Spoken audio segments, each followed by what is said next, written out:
Hello, my name is Brant Hunt. My channel is simply called Discerning What is True. I'm doing a sharing from a particular book called Kabbalah and Exodus.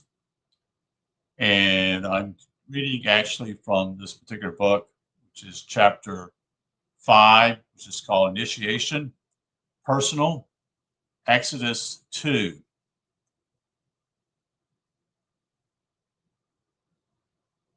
And this work is done by Zev, I should say Zeb, Z-E-V, Ben Shimon, Levi.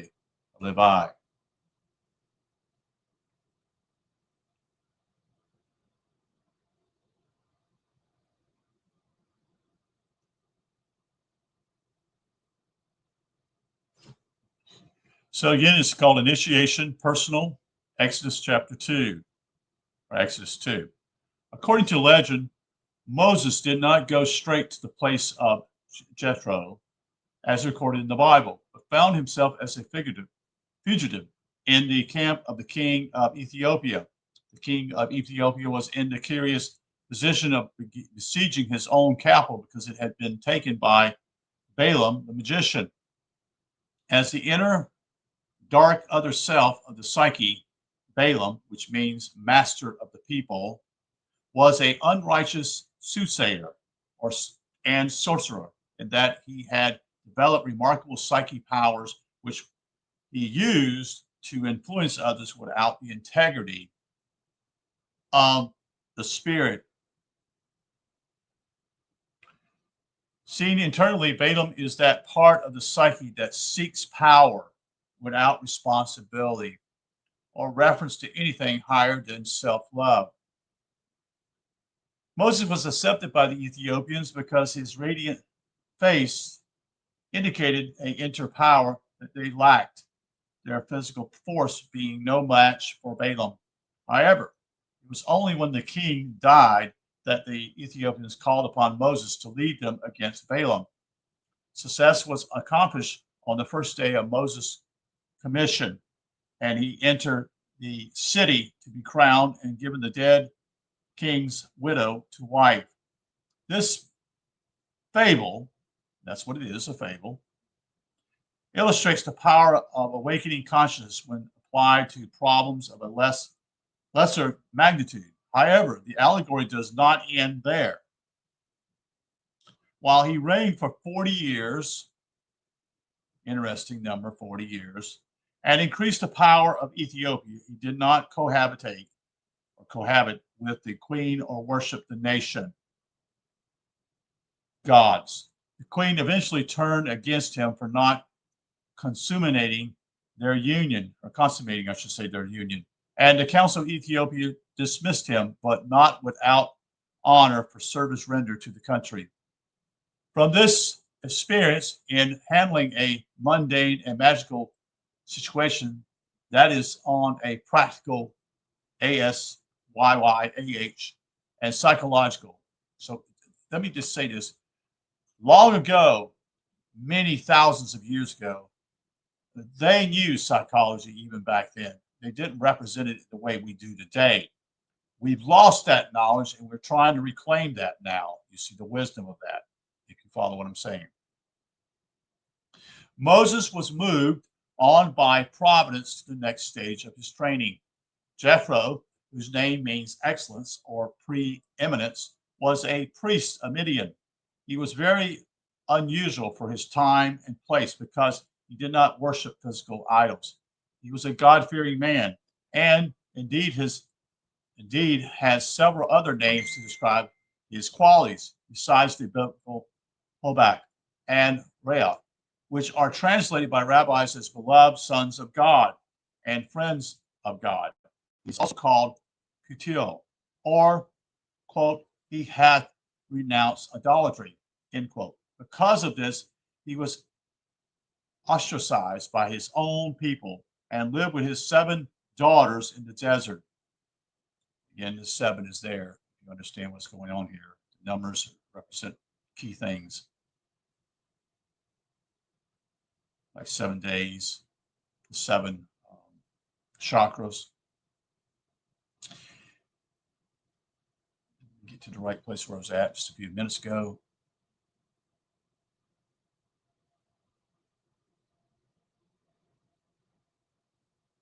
Besides the biblical Hobak and Reuel, Reuel, which are translated by rabbis as, quote, beloved son of God, end quote, and friend of God, quote, he is also called Puligant, or he hath renounced idolatry, end quote.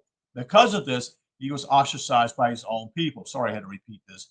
And lived with the 7 daughters in the desert. It was at their well that Moses met Zipporah, his future wife, when he defended the girls against hostile shepherds. However, before he married Zipporah, he was treated, according to an ancient source, rather badly by Jethro, or so it would seem, unless we look deeper at the legend indicates we should. Jethro was of the same level of development as Balaam, for he had been consulted like the magician by Pharaoh. On the issue of multiplying Israelites, Job, the subject of a later story, legend states, was also present at this council. Jethro had advised Pharaoh not to oppress the Hebrews because of their covenant with God. Indeed, he was recommended that Pharaoh send them out of Egypt so that they could fulfill their destiny. And Pharaoh reacted strongly against this advice and dismissed Jethro. He followed instead Balaam's suggestion to drown all the male children. Before Jethro left Egypt, he acquired a remarkable rod. This rod, as Zipporah, it's called Zipporah, explained to Moses, had been planted in Jethro's garden, where he had rooted into a tree. The origin of the rod is not unfamiliar to many spiritual traditions. It had been created on the eve of the first Sabbath and given to Adam. He had passed it on to Enoch, whose name means initiative, who transmitted it to Noah. It had then been given to Shem and passed to Abraham, Isaac, and Jacob, who in turn bequeathed it to Joseph. Jethro had acquired it after Joseph had died. The Egyptians had pillaged Joseph's house. The rod, traditionally tells us, was made of sapphire and weighed 40 seals, or about 10 pounds. Some say it had the divine name engraved upon it, and others 10 letters, that is, other 10 letters of various meanings. This rod occurred in later history in the hands both of Moses and of Aaron, where it is seen sometimes as the staff of revelations or the on the right pillar, I should say, and sometimes at the rod of tradition on the left pillar. Later still, it occurs at King David's sepulchre, and when the destruction of the temple was impending, King Josiah concealed it with the ark until the Messiah should come and claim it. The Christian and oral traditions see it as a spear of the splice of the tree of knowledge itself, and the Muslims regard it with great reverence as the symbol of esoteric knowledge. Zipporah, after telling Moses of his origins, did explain that her father would accept a man for a son-in-law only if he could pull it up the tree. This Moses did with ease, but to his surprise, Jethro, instead of extending his welcome, threw Moses into a pit where he lived under the most stringent conditions for several years. During this period, Zipporah sustained Moses until she got Jethro to go to the pit, where he found Moses praying. This convinced Jethro that Moses had a divine mission. He released Moses, giving him the Zipporah rod. Seen Kabbalistically, that is, the above fables, this is what they are, they're fables, but they reveal truth. In conjunction with the Bible, texts describe how an individual often attempts to move away from his destiny. However, providence, while not interfering with that person's right to free will, nevertheless provides circumstances whereby the individual is shown his capability, I should say. Thus, the awakening Consciousness, symbolized by Moses, sees how easily his inner power and knowledge make him a king of Ethiopia. That is a big fish in a small pond. In this situation, however, he rules without any real satisfaction, physically, psychologically, or spiritually, in spite of all outward appearances of success. Eventually, the individual most consummated his relationship with these lesser elements of his nature, or be overthrown so that he falls from my sorry that he falls from any grace he might merit into the twilight zone between earth and paradise, where only disappointment of the lower and cynicalism about the upper worlds exists to cover a profound failure. Fortunately, Moses recognized that he was not Ethiopian or a worshiper of gods and freely abdicated the throne. He now knew he was in search of something deeper than physical or psychic phenomenon and wandered about the land of striving and judgment until he came to a well. Now, a well is a symbol of truth and nourishment, and here Moses aided the daughters of a deeply spiritual man to get its waters. Because of this act, he was granted a place in Jethro's house and placed under the most exacting conditions to test if he was worthy of joining the family or school of Jethro. Here we have a series of severe trials traditionally given a spiritual candidate in order to judge how serious he is. Jethro, the friend of God, by giving his daughter in marriage to Moses, took him as a disciple. For a person seeking a spiritual path, this story describes a common experience.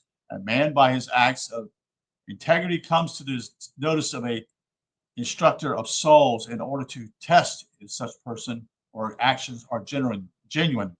Situations are created wherein the prospective student is first invited warmly and then subjected to some difficulties. In other words, they're trying to find out if the person is genuine. Is usually put off all but the real seeker after truth, who, having teached the sapphire tree, accept the trials of initiation to gain entrance to a school of the soul. Set out on Jacob's ladder, the story of Moses' flight from Egypt and his marriage to Zipporah traces the ascent of evolving consciousness from the kingdom of Makut, or the psyche, I should say, that corresponds to the temporal of the body, up to the ego foundation and into the triad composed of Had, Zad, Yesod. This is the triangle of willingness that lies on the frontier between the outer and inner worlds. Here, Moses, at the foundation of the psyche and the knowledge of the body, resides for several years during his first stage of training. Meanwhile, his wife bears him two sons, one of whom is named Gershom, which is translated, I am in exile in a strange land. This is a situation of all spiritual aspirants. So we're going to end there. That's the end of the chapter there. So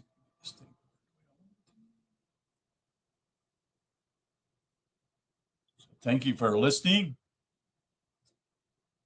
and wish you a good evening. Again, my name is Brant, B-R-A-N-T. Last name is Hunt. My channel simply is Discerning What is True. And I am reading from the book called Kabbalah and Exodus by Zeb ben Shimon Halevi. Thank you for being here. You have a good night. Take care.